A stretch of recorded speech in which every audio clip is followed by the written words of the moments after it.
groups like this die out, then we won't have anything here in the city. And if you know, groups die quick. They go out, in, out, in, and we really don't know. Mrs. Black, you want? Okay. Happy New Year to everyone. I'm my name is Nika Black. I am appointed in place of Ms. Susan Adams, a tough act to follow, but hopefully I'm here until the next election. I'm happy to introduce Mr. Ron L. Dowell. He will be our presenter for our meeting today. He was employed for 38 years with Los Angeles County, first in healthcare and last as a professional manager in the Sheriff's Department, where he earned 2 master's degrees from Cal State University, Long Beach. Ron also holds undergraduate degrees in business administration, anthropology, and behavioral science from Cal State University, Dominguez Hills. Ron is a 20-year member of the International City-County Management Association, a lifetime member of the National Association of Blacks in Criminal Justice, and he is a CPA candidate. Having successfully passed the Uniform Public Accounting Examination, Ron Dowell writes essays, poetry, and fiction, attended Compton schools through Compton College, and raised 3 children in the house he owned in Compton's 1st District since 1978. A longtime member of the Concerned Citizens of Compton, Ron is a member of the Charter Review Committee. For the next 30 minutes, he will speak to us today about Compton's city attorney role. Join me in welcoming our speaker, Ron Dowell.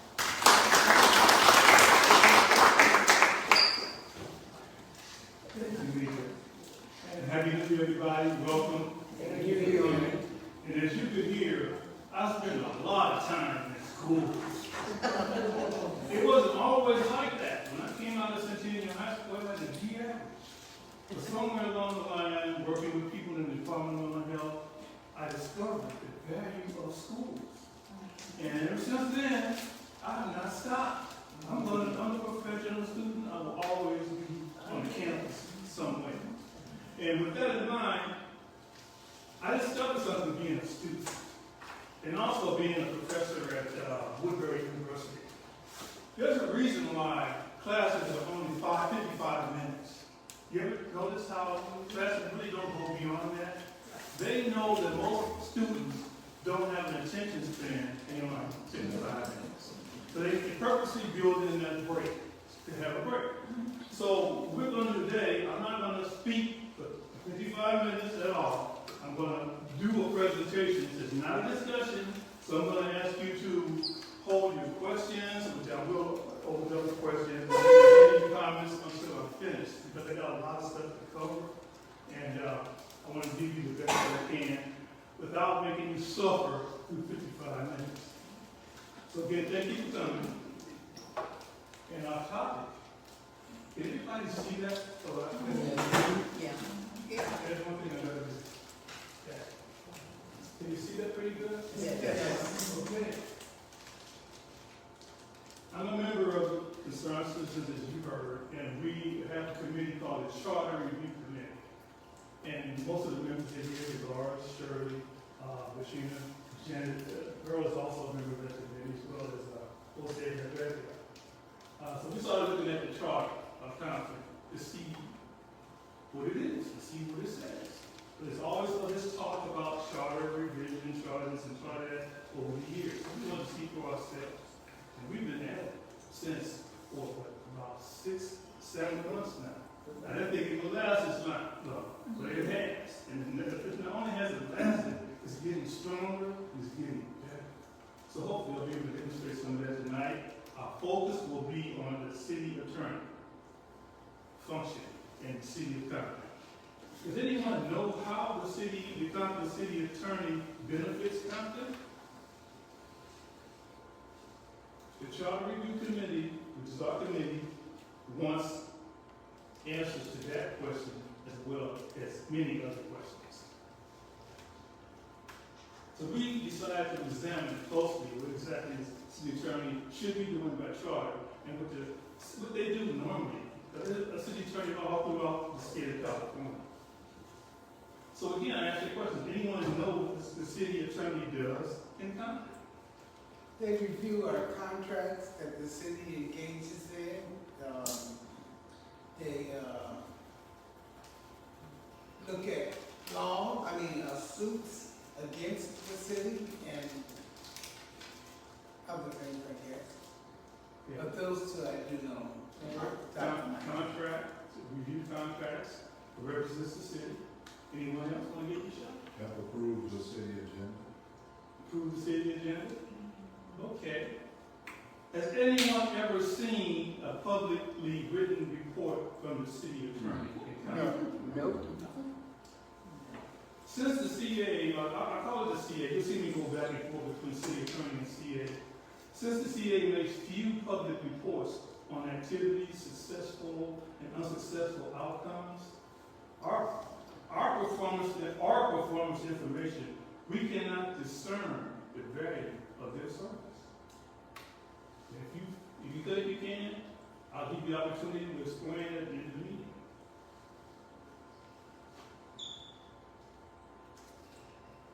Appointed incumbent city attorneys do very well in Compton. This, for the last 20 years or more, there's been this, what I call the musical chairs phenomenon in Compton, where folks get appointed to positions, to ordinarily elected positions, and later on, they are elected.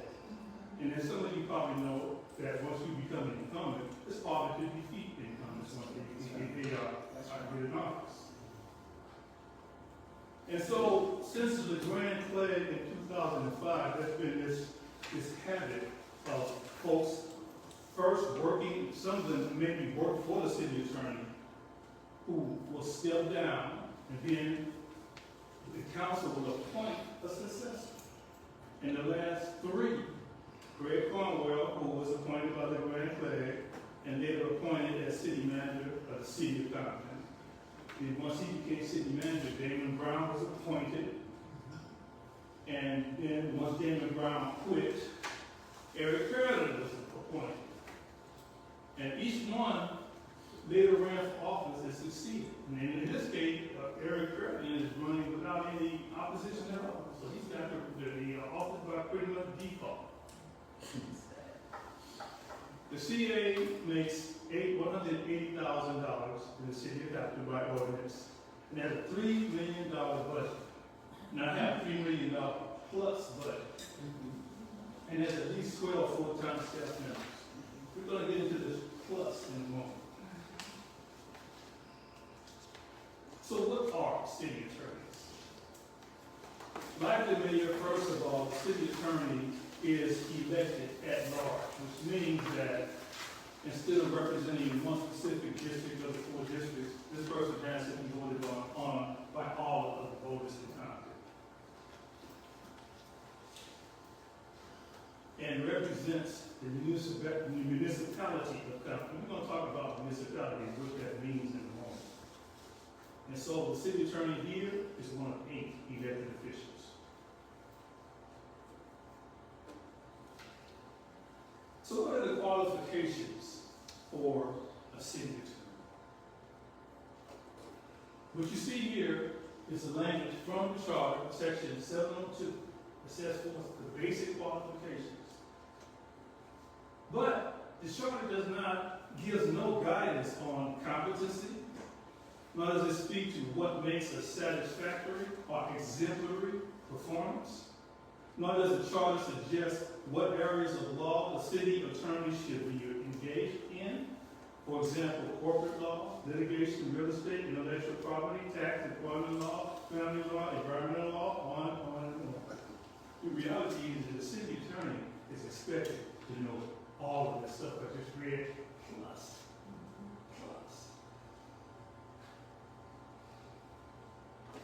Again, more from the charter. Should be qualified elector. In other words, that means basically you need to be a voter, eligible age voter in the city of Compton. You should have lived for 30 days. This was changed, I think, around the time the Grand Plague. It may have been, I'm not sure, as a way of helping get Cornwall in. But prior to that change in the charter, it was a year. The So the CA served for 4 years but has no vote on city business, not even to adjourn meetings. It's not his function to question the wisdom of the city's actions, but it's his duty to question their legality and explain ways and means by which city objectives may be legally accomplished. The elected city attorney must live in Compton. This requirement has to enforce change around the time that Clay is in office. So why are city attorneys so important? Given the complexity and depth of legalities Compton faces in 2024, is it realistic to believe that in-house staff can address all the legal issues in this environment? Moreover, it appears that Compton has relied heavily on outside counsel to provide legal representation, as the October 2022 State Auditor's Report points out. Remember that report? If you haven't seen it, go back and take a look at it. It talks about this issue. And the case in makes is that the city attorney office has a lot of vacancies. We'll talk about that in a moment too. However, the city of Placentia requires a broad knowledge of municipal law with strengthened contracts, planning and land use, property acquisitions, and code enforcement. What exactly does a city attorney do per the charter, per city charter? The city attorney in Compton, per charter, mainly represents the elected officials, appointees, and city employees, even former officers and employees. Craig Cornwell tried to shake down an illegal cannabis dispensary and got the city sued for $100 million. He is suing now over some wrongful termination. So my question is this: how does that work within the city attorney's office? When you're there to represent the person, now you sell it out, and on one hand, you're responsible for the city being sued, and you turn around and sue the city. I'm not sure how that works in terms of representation, but this is for the city, the currency are trying to figure out. So are we to assume that officers and employees will act in the best interest of taxpayers?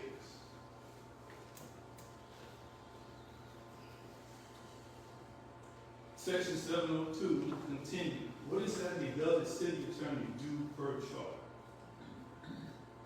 Section 702B gives the city council much flexibility regarding the city attorney.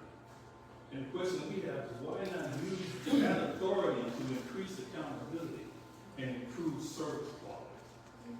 For example, does the elected city attorney and staff need to advise the council on civil cases, legal matters, tax law, annexation? These are all things plus that the city attorney should have knowledge of.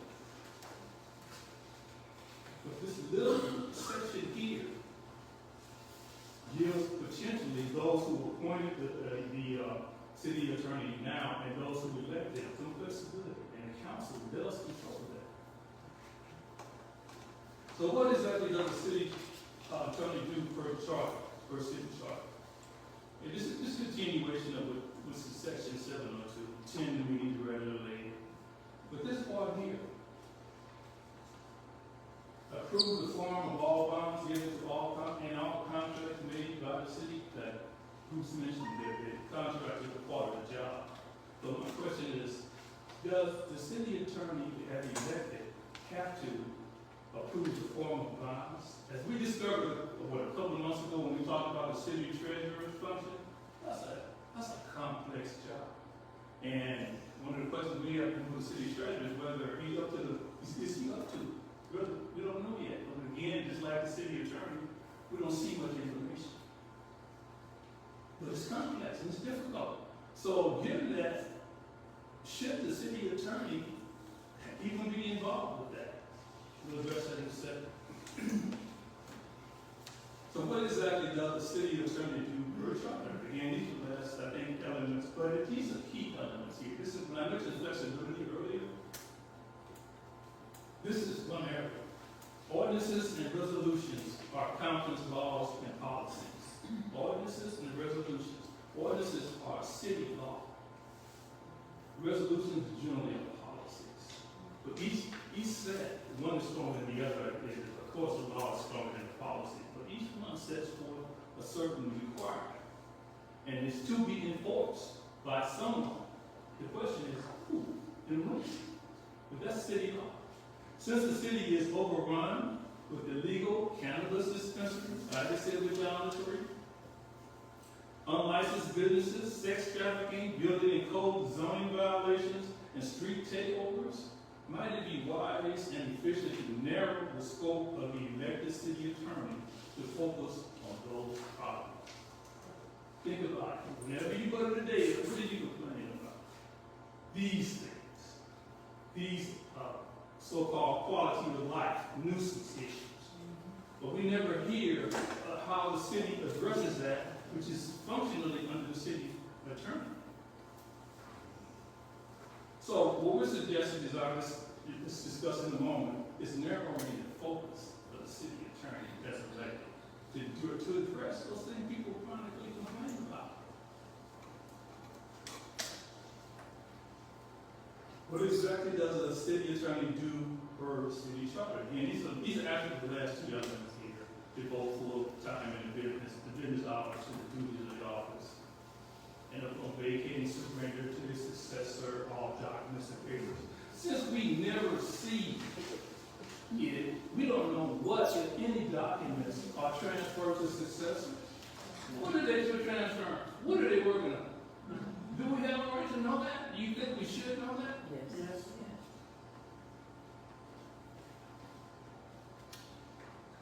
What exactly does a city attorney generally do?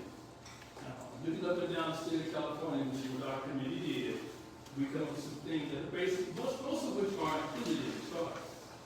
Handle civil cases, advise city officials, advise the city council. How do taxpayers know what, if any, of this the city attorney and staff do? What are the results of their activities? How does Compton benefit? Does the city attorney ever prosecute anyone? Who? When? Does the elected city attorney and staff need to advise the council on civil cases, legal matters, tax law, and administrations?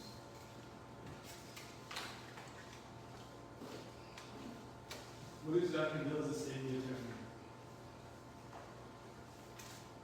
A lot of cities, they prosecute those so-called misdemeanors, those quality of life issues, the sex trafficking, the illegal dispensary, the dumping, all of that stuff that people complain about all the time.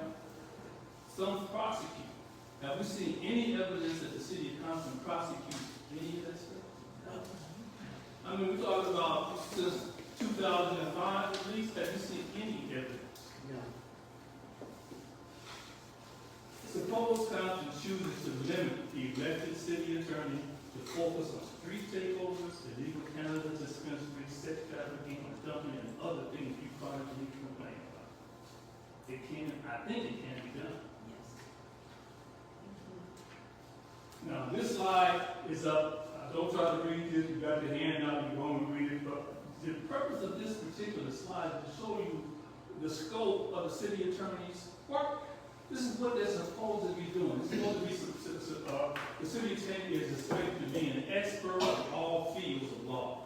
If he does not have the requisite knowledge when a particular problem arises, he is expected to acquire it very quickly.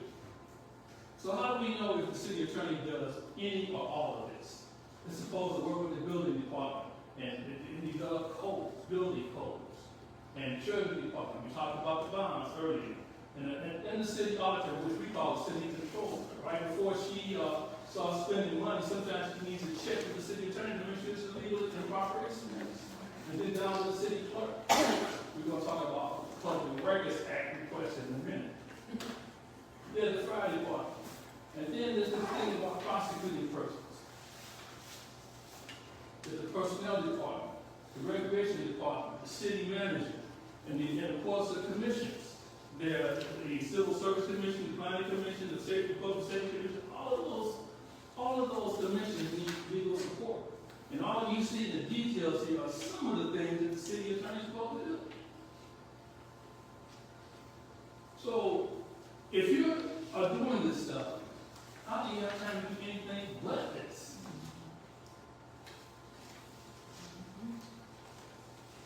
Now, this is a very topic of being honest.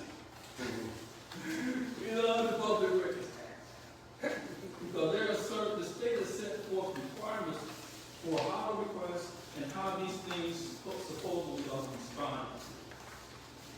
The Public Records Act defines public records as any writing containing information relating to the conduct of the public's business prepared, owned, used, or retained by any state or local agency, regardless of physical form or characteristics.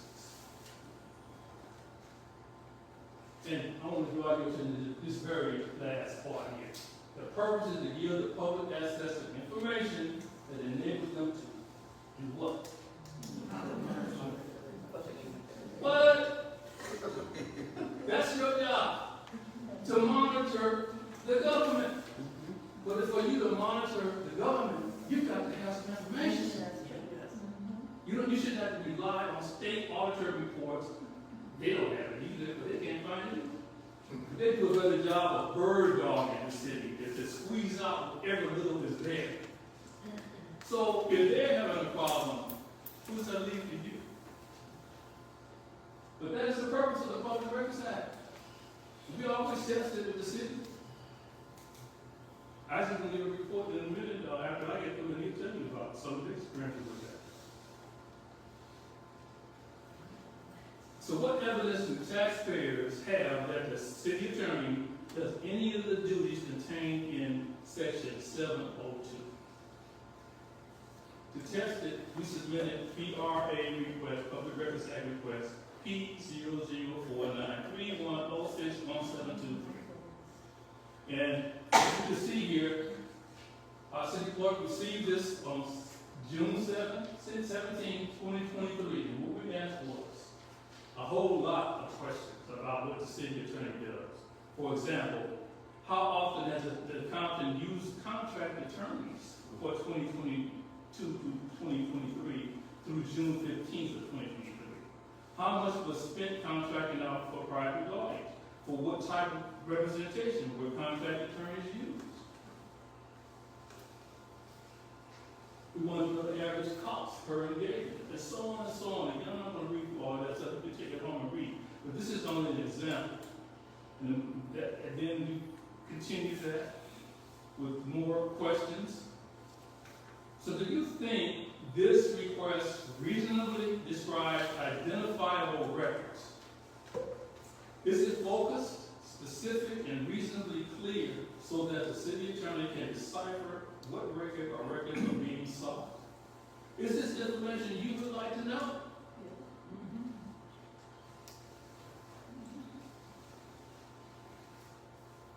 This is the response we got on July 5th from the city clerk to our request P004931061723.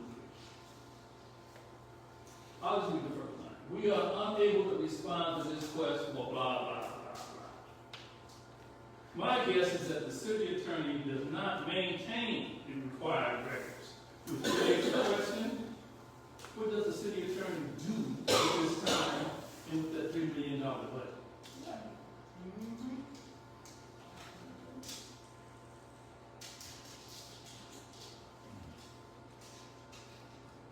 What evidence do taxpayers have that the CA does any of this stuff contained in the chart? In addition to installing publicly reported performance measures, is it better to bifurcate the Compton city attorney's role? Split. And what we suggest, our review committee, is that we do just that. That we split it so that we have a person who's elected to prosecute all of these misdemeanor issues that deal with the quality of life. Hire a contract firm or just essentially to do everything else. But they have the folks and the personnel to do that. And we will take it a step further and add to that, to the elected CA's job to facilitate and restore the justice initiative. Now, this would be a new thing for City of Compton. Restorative justice is an approach to justice that aims to repair the harm done to victims. What it does essentially is bring the perpetrator and the victim together face to face and try to resolve the issue they have. And they've been using this over in Englewood for years. So that would be a new wrinkle in the job. But the key is to bifurcate the role.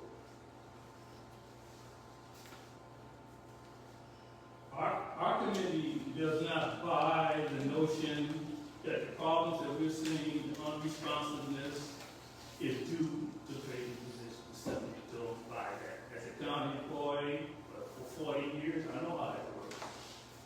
You got a vacancy, that just doubles up the work on the rest of it, but the work will stop. How can you tell a supervisor when they call, hey, so-and-so didn't show up to work? We don't have enough staff. That'd be at the end of the day for you to say. Really. So there's no excuse, that's my point. So our review brings Compton more in line with what larger cities do, really, regarding the city attorney. Los Angeles County, for example, has an elected DA, Gaston, as you already know, that handles felony and misdemeanor cases and prosecutions, and a separate county council that advises the board of supervisors and defends the crazy stuff county departments sometimes get involved in, like sheriff gangs. Right? So they have these two elements of legality and litigation. You got the city, you got Gaston, who deals with criminals, and you got the county council, who in effect is a crazy job because they got to defend stuff, some of the stuff the sheriff does is indefensible, but it's the county, so they got to try it anyway. So we're suggesting that we follow that model. Now, most small cities don't do that, but they may, in their mind, it may be cost prohibitive. But to me, Compton is such dire straits that it requires dire action at this point to get out of the mess. So, and in fact, the elected city attorney would take the work of prosecuting misdemeanors, which in Compton is a lot. So why not bifurcate the CA function in Compton and contract with a firm like the city of Placentia does? And other cities do too. Carson, Rancho Palos Verdes, Costa Mesa, and Vallejo, small cities that appoint the city attorney. Placentia contracted with the firm Jones and Meyer, and they had this guy named Bettenhausen, who's a firm member. He is a designated city attorney, and he directs and coordinates the work of his staff. Now, what that flexibility does, it gives him the flexibility to have experts in all those areas that I mentioned before. Right? No one person is expected to know everything. You find somebody on staff. And then if you don't have them, they'll figure it out. So it's what we say is it's a pay-as-you-go basis. So would an attorney with municipal experience better advise on legal matters and represent the city with civil cases in court? Essentially, a retainer agreement and the RFP are available online if you want to see. They pretty much outline all they expect from Bettenhauser, Jones, and Meyer. This is not in the ground. There goes the verb. What makes a good city attorney? First one that deals with what they're doing. But the ethical code is very important. Like, we know that attorneys are kind of bound by you got to pass the bar and all of that stuff, but you do have a code of ethics that you're supposed to adhere to. So ethics are important. And then the willingness to report on routine functions. Now, but it could be complex. I wouldn't expect the city attorney to tell everything that they do. But some basic things you need to kind of provide assurance that we know that you're working on it, and we can see what the impact of whatever you're doing is. Accountability and value to the city of Compton is what we must maintain. I'm talking about the city attorney, but this applies to every department in the city. They must show the value of what they're doing. It's not sufficient to tell me you're doing your job. That just don't get it to me. What is your job? Of the the job you may be doing may not be the job we need.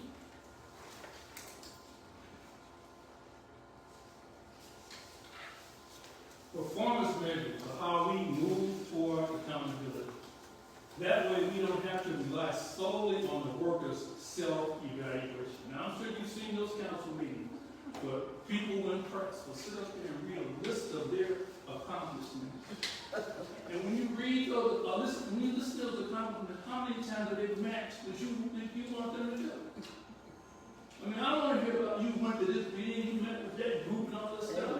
I want to know how you going to fix these potholes, how you going to deal with these audit exceptions, how you going to build a parks and recreation department that's functional, and how you going to offset some of the cost of this law enforcement, the sheriff's department. It's eating up a major part of your budget each year. The performance measures for all departments, and particularly the city attorney, will give us an indication of what they're doing. That's all I want to know is what you're doing.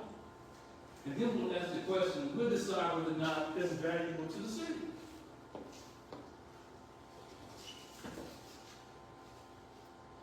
More performance measures. We got a whole lot of them. For every department, every elected official, we got a lot of basic performance measures. Again, don't have to try to read that stuff now, but it's just simple stuff that you expect that they're doing as a matter of routine. A better informed council and the public should improve the quality of life in Compton.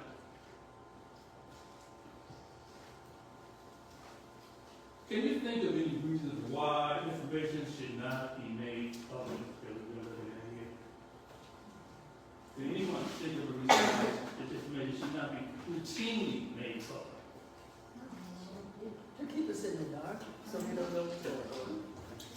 I didn't say To keep us in the dark, so the citizens don't know what's going on. yeah, I mean, what I wonder about, is that by design? No, I don't know what the reason for that, but sometimes I wonder though, those who are in positions that run different things, they're also probably in the dark too. Really, I mean, they would have to rely on the same stuff. So what are they relying on? What are your leaders relying on to run the city? With a self-report? Can you imagine if you work for an employer and all you had to give was a self-report on your performance and how you continue your job and get paid? I would love that, but it never happened in the county. Never.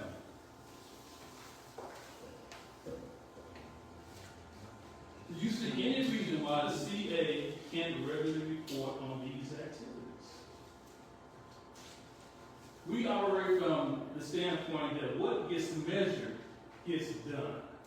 The question is, we want to be a part of defining what those measures are.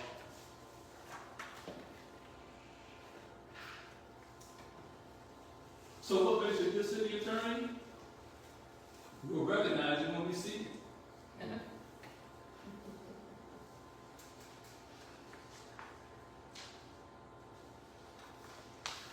The time is overdue for Compton to begin fixing itself since relying on LA County, the Secretary of State, the Attorney General, the federal agencies.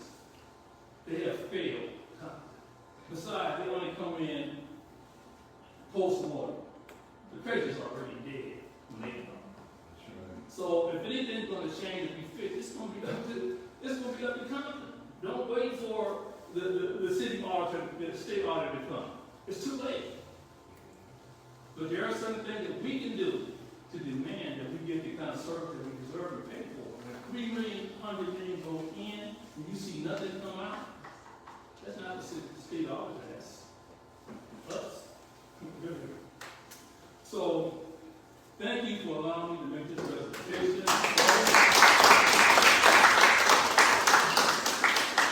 Shout out to the committee members there. We got Terry Gideon over there. We got Ross Holbrook, Janet Earlstead, Katrina Warren is here, and Jose Herrera. Herrera is a part of the committee. He is a CPA. And this is the toughest time of the year to be a CPA. So he's a young CPA who graduated from Dominguez College. So we're glad to have him aboard with us. say? And he lived in Compton. He lives in Compton, still lives in Compton. Right. So again, thank you. Now, if you got any questions, I'll try to attend to you right now. I have a question. Go ahead. Ms. Dell, in your research, did you find that it would be advantageous for us to have a firm versus a single person? A firm would have all the expertise, right? I mean, that we need for it. Because right now, what we do is we contract to get another lawyer to do what this attorney don't do. And it's been like that for years. It's not just happening. Going back to Fenderson, when he was city attorney, there's a expertise that they're not knowledgeable about. We have to have another attorney to come in and do the work for us. So having a firm, then you wouldn't have to hire another person to do the work. Am I right? Yes. Hopefully. So we're proposing that you do both. You have someone who can prosecute the problem that you always complain about, the stuff that's happened over originally formed, right? That prosecution. Exactly. That's violating the charter and then the process. You have the person solely devoted to that stuff. And the firm will do all the other things you're talking about. All right, so you can do both. And the firm will be paid out of what we pay them. So it's not an extra thing. Whatever money we pay for the firm, they will pay their employees. Okay, that was what I was asking. It would be advantageous to have. Right. Yes. Yeah. I noticed that you said that you got city attorney plus others. Who are the others? This is the contract. Again, it's hard to squeeze information, but I look at the budget, and there's $3 million for just employee salaries and expenses in the city attorney's office. But if you read the audit report, they said there's another $3 million set aside for those attorneys that doesn't show up in the city attorney budget. Well, that is something I would think would be key priority to make sure that it is itemized, city attorney and all of these other people. And if you have the experts also on your staff, they can be delegated to do, they just channel the building code or whatever. But the thing is, what does the job description and the application say? And who vets those? Who vets those before they go into being appointed? And why aren't they elected? Well, the charter requires the city attorney, the city clerk, the mayor, and the city council all being elected. Everybody else is either appointed, the city controller, the city manager are appointed by the council. Everybody, all department heads are hired by the city manager. Okay, then it's more than just the city. County needs to be held responsible too. Some of the things that you mentioned, it's been going on for years, and I've been here since, 80, 85. And here it is, 2024, and we're still talking about some of the things that should have long ago been addressed. We go to the council meetings, I stopped going, I think we stopped going.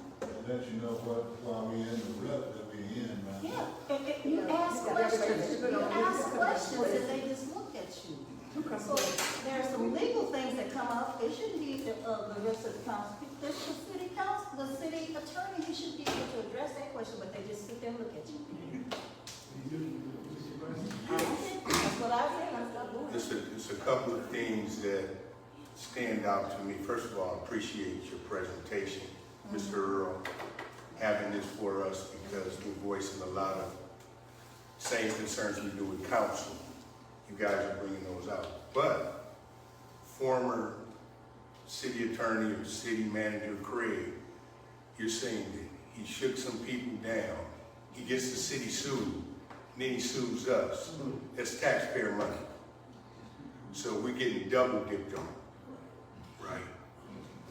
With that, that's very upsetting to me. That's all. I mean, I'm sure that everyone else. That's what we know about. Yeah. I know it just been, and another thing is some of these bullet point items, what about our citizen oversight? What oversight do we have? Like, what evidence does taxpayers have that CA does not have any duties contained in CO2? I just have a few markings here. Performance measures. What kind of community oversight do we have? How can we be involved in that That's part with of our the money? problem with elected officials, with your treasurer and with the city attorney. The voters vote them based on politics, I don't know what the criteria for voting for them are, but they vote them into office. So they're technically pretty much accountable to no one else but the ones who vote them in. Right. So it's not even the city manager that can have any power over them. Well, how do we empower ourselves? Other than groups like this, how else can we, actually empower ourselves? Our money's being spent every day, every line item I look at, every budget, I circle the numbers, because that's our money. Stop voting for friends. Yeah, well, Yeah, demand qualified people. Don't go, Well, no. you know, but this is it. You got to do it. You got to do it. I mean, that's perfectly the answer. You got to do it. Okay, I see Bruce who will come back and say. Yeah, just one of the reasons I believe why the concerned citizens pulled together this committee was really to see how we could make the functioning of the city better. So they've broken it down by city attorney, the city manager, the mayor. They're looking at every component of the city, this committee. And one of the things that has come up in our discussion is that maybe some of these positions should not be where we vote on them, Right. but they should be employees. Right. That's one of the conversations that we're having. So it's not that we just have no idea about what we were thinking about, but that was the intent. And I think that's what the committee has come up with. It is, but the difficulty is then, let's say you have a appointed position, right? That means you got the folks who appoint them, you've got to be up to speed. You don't, like you said, appoint your friends and your relatives and others, right? So that's how the limit. You go to your point, that's how the limit. Thank you, Mr. Rhodes, I served as the mayor of Carson, and we went through the charter process to become a charter city, like Compton. And as an attorney for 20 years, everyone assumed that one of the things that I was going to put in, or one of the things that I was pushing for, was for the city of Carson to have an elected city attorney. And to be honest with you, initially, that was part of the things that I was looking at. But through that process, we, with all due respect, we looked at Compton. And a couple of things came up that caused us concern, so we didn't do that. We became a charter city, but one of the things that we did not put in there was having an elected city attorney. And it's precisely for the issues you raised, Ron. So we paid thousands of dollars for this advice, this presentation that you all got for free, so it's very, very good. And one of the main problems that we saw, outsider from Carson, looking at Compton, and not just Compton, but other cities, but it was Compton, it's right next door, so it's easy to look at Compton, was that sometimes the city attorney would become an obstacle. Council wants to do something, the city attorney would become an obstacle. And it was like, well, we don't want that. We didn't know what the city attorney in Compton was doing. Well, we want to know what our city attorney is doing. Performance measurements, critical. So every year, we do a review of our contract city attorney as public. So 100% on board, and piggybacking on what you just said, sometimes it may be best not to have it in an elected position. yeah. And just have it appointed, so that way it's accountable to the city council, so they don't have an excuse. You elect the right people, not your friends, not the best qualified, best educated, best experienced. Get them and say, hey, do your job, and tell the city attorney what to do, what needs to be done, what crimes need to be prosecuted. Because if you don't, guess what? We're not going to vote for you. We're kicking you out. We'll find somebody that does. Because right now, what you have, again, as an outsider, with all due respect to all you Compton residents, is that you have a situation where the city council can say, well, it's the city attorney. We can't do anything about it because it's the city attorney. We can't do, well, why aren't you prosecuting prostitution and all these other crimes? Because we do them in Carson. We prosecute ordinance violations in Carson. You know why? Because we monitor it, we measure it with their contract attorney. And guess what? The kicker. Costs less. Costs less. People don't. Costs less. They don't. So, again, don't want to get on my soapbox too much, but excellent presentation.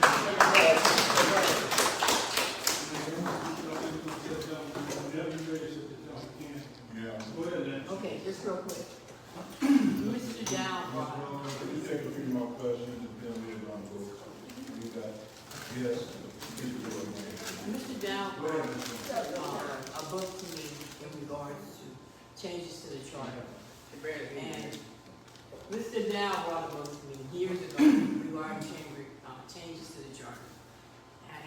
I had no intention of city clerk or nothing at that time.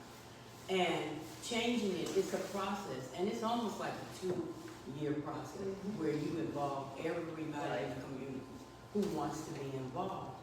And this is an excellent start, but just like I said, they've been going like 7 months, 6 months, or whatever.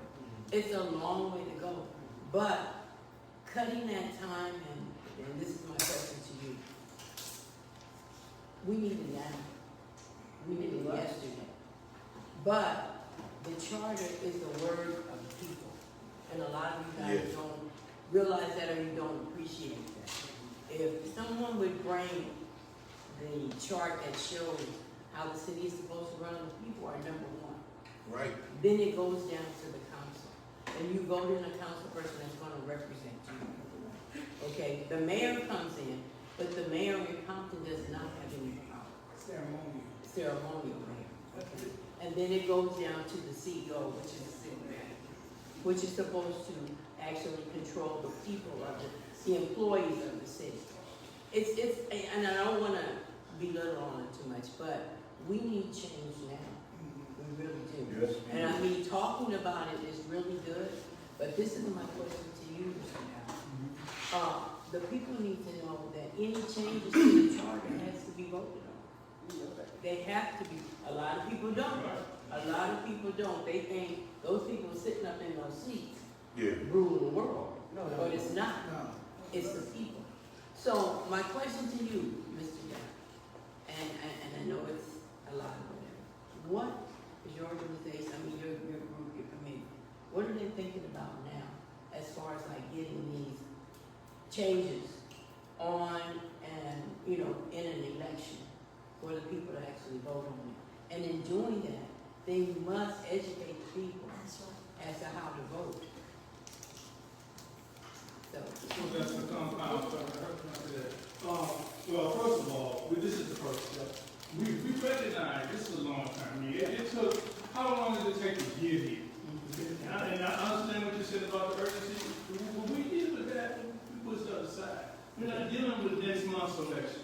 We're not dealing with that. You know, matter of fact, we may not deal with the next year, the next time we election. What we're going to do is for those who want to know this information, 3 things. One, if you take it, it's Facebook Live. It's going to be continually looped. And we're going to have subtitles in Spanish. We have subtitles in Spanish. Right? So we're going to keep the information out there. We're going to build the information. Hopefully we'll come up with an e-book with the same information. So our job ain't to solve all the problems. We're coming up with some strong recommendations like we did tonight on what direction you want to go. But like you say, the most important point you made is that everybody's got to be involved. So we're only starting at the beginning. And hopefully we're going to see that everybody has an opportunity to be involved. And once you do that, then that's when you really begin to see change. All right. One more question with you. As a member of the committee, I was doing research this afternoon, and I was looking at the organizational chart in the city of Houston. I haven't seen it before, but at the top was citizens. Yeah. And then you break it down, and that goes to what you were saying. We got to, and we are the citizens. We got to involve more citizens. Right. The citizens, because Compton doesn't respond to citizens. That's because we have not done our job as citizens. And if we're waiting for somebody to empower us, we're going to get just what we got. That's right. So, as we try to educate and disseminate, all of us have to be a part of bringing somebody else along. As as a citizen. That's true. And I would just add, if you got ideas about any of these topics we're talking about, get it to us, because we will definitely include it. What we're gonna do going forward is we started with the elected officials. We're gonna move down to the department head, but all this stuff is mentioned in the charter. So we can start right there and figure out what they're supposed to be doing, compared to what others are doing throughout the state, and determine what needs to be done. That's when we make our recommendation. This is a long-term process, it's not going to happen. So, I didn't expect to be here in January when we started. I said, I'll go every year and evaluate it, and what I see. Actually, it was less than a year. We started in April. It's a long term. So we're up for Yeah, we started in April. it. April, here we are. Also, I want to say this, February the 6th, I will be doing the city clerk. Okay, so please come out and enjoy that. February 6th. Okay, you all heard it, they're gonna be doing, city clerk, February 6th. And like I said, this is information that should go out to not just be kept here in one room, Right. but go out to the masses and let them understand what is actually going on. I mean, because a lot of people don't know what it takes to run a city, to, you know, I mean, if you got these people and over you who can't do their bank accounts and stuff like that, then that means you're in trouble. That means you're in trouble. And we spend a lot of money in this city. Me, you. We spend a lot of money in this city for nothing. We get absolutely nothing. Point. Look at the Christmas parade. That burnt me up because there was no decoration on our street for Christmas. You go to Carson and they got decorations. Why do I have to go to Carson and they decorations when I live in Compton? You understand what I'm saying? Your money is not working for you. The money is not working for you. So if the money is not working for you, it's got to start somewhere. And that's what these things are all about. They let you know where we are deficient. Okay? Trina, you had something to say?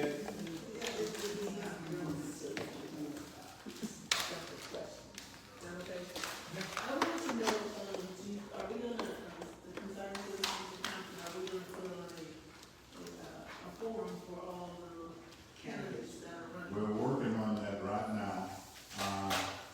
We're supposed to go with NAACP, and Latanya is writing up some stuff right now and sending it off to the city manager to see if we can get the council room. If we can get the council room, we can put it on television. So we're going, this is what we're having. This is what we're trying to do.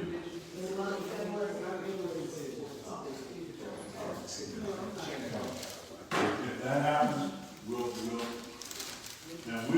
be together before that, because it's gonna take a lot of us to get this thing together. Because when you put on a forum, there's not just no one person, this is onto the word. But you say, Brian, can't we demand things? No. Why not? Because we don't have. It has to go through the city, That's where we stuck. Okay, I want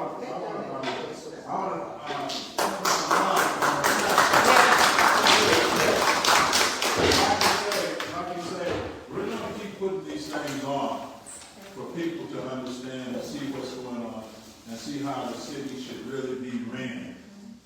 You know, so come, listen. You know, I'm enjoying the fact that we got all these guys out and we got rain. We got